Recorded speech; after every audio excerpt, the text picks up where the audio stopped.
அஸ்ஸலாமு அலைக்கும். ஒரு வாரத்துக்கு முன்னால், அதாவது நவம்பர் 23ஆம் தேதி 2025 எத்தியோப்பியாவில் அஃபார் என்று சொல்லக்கூடிய பகுதியில் ஹேலி கோபி என்று சொல்லப்படக்கூடிய அந்த எரிமலை சீறி பாய்கிறது. மிகவும் கோபத்தோடு சீற்றத்தோடு அது அப்படியே வெடித்து வெளியாகிறது. அந்த காணொலியை நீங்கள் பார்த்திருப்பீர்கள். எவ்வளவு காலத்துக்கு பின்னால் என்றா, சுமார் 12,000 வருடங்களுக்கு பின்னால், சிறிய ஒரு காலம் அல்ல, 12,000 வருடங்களுக்கு பின்னால் அது சீறி பாய்ந்திருக்கிறது. விஞ்ஞானிகள் மிக பெரும் ஆச்சரியத்தில் இருக்கிறார்கள். இந்த பூமிக்கு என்ன நடந்திருக்குது? ஏனென்றால் உலகத்தில் எனக்கு தெரியும், அதாவது ஆக்டிவான எத்தனையோ வோல்கனோஸ் இருக்குது, லாவாக்கள் இருக்குது. அது எப்பவும் அது அவ்வப்போது சீறிக்கொண்டு தான் இருக்கும். ஆனால் 12,000 வருடங்கள் உறங்கிக் கொண்டிருந்த இந்த வோல்கனோ இது வெளியாகி 15 கிலோமீட்டர் வரைக்கும் ஆகாயத்தில் இதனுடைய சாம்பல் பரவி செங்கடலில் ஆரம்பித்து யமன், ஒமானிலிருந்து இந்த பக்கம் சுமார் 4,000 கிலோமீட்டருக்கு அப்பால் இருக்கின்ற பாகிஸ்தான், இந்தியா வரைக்கும் அதனுடைய சாம்பல் பரவி இருக்கிறது. இந்தியாவுடைய இண்டிகோ, அதே போல ஏர் இந்தியா போன்ற விமானங்கள் கூட ரத்து செய்யப்பட்டிருக்கிறது.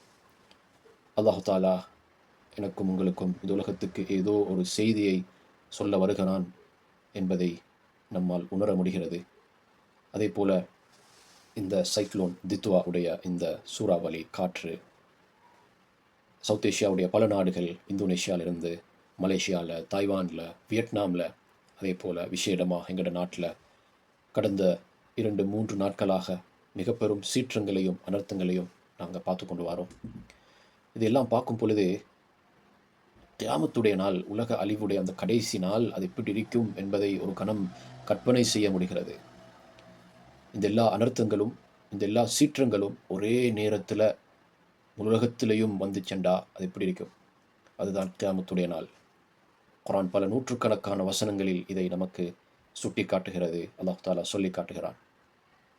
யோசிச்சு பாருங்க, உலகத்தில் எரிமலைகள் அது சீறி பாய ஆரம்பிக்கும் பொழுது, மறுபக்கத்தில் கடலுக்கு அடியில் இருக்கின்ற அந்த லாவாக்கள், அந்த எரிமலைகள், அவைகள் வெளிப்பட்டு கடல் தீப்பற்றி எரியக்கூடிய அந்த நேரம், இன்னொரு பக்கத்தில் இந்த பூமி நிலநடுக்கம், பூகம்பம் உண்டாகி இந்த பூமி குலுங்க ஆரம்பிக்கக்கூடிய அந்த நேரம், அதே நேரத்தில் காற்றும், பலமான காற்றும் மழையும் ஒரு சேர அடிக்கும் பொழுது, வீசும் பொழுது இந்த உலகத்துடைய நிலைமை எப்படி இருக்கும்?